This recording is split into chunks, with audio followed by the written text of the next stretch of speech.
Qiz bola eshigidan kirganidan so'ng hayoti endi o'z qo'lida emas. Har bir ishida erining roziligini kutadi. Qizning eng katta armoni ota-onasiga eng ko'p kerak bo'ladigan paytda yonida bo'la olmasligi. Onasi uchun mazali taomlar pishirib, iliq qo'llariga tutqazishni orzu qiladi. Ammo u ovqatni o'z uyida tayyorlaydi-yu, onasining dasturxoniga qo'ya olmaydi. Yuragi borsa ham oyoqlari bora olmaydi. Onasi kasal bo'lsa qizning ko'ngli hech narsadan huzur topmaydi.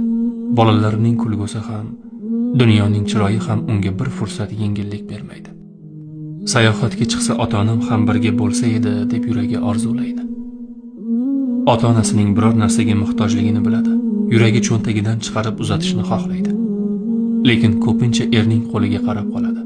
Xo'p deydimi deb ichida o'ylab yuradi. Ota-onasiga ochiq yordam bera olmasligi unga alam qiladi. Qiz farzand bo'lish aslida juda qiyin. U yuragida doimo ikki olamni ko'tarib yashaydi. Bir ota-onasiga bo'lgan cheksiz sog'inch va mehr, ikkinchisi erning izmidagi hayot. Eng ko'p sog'inadigan va eng ko'p o'ylaydigan farzand bu qiz farzand.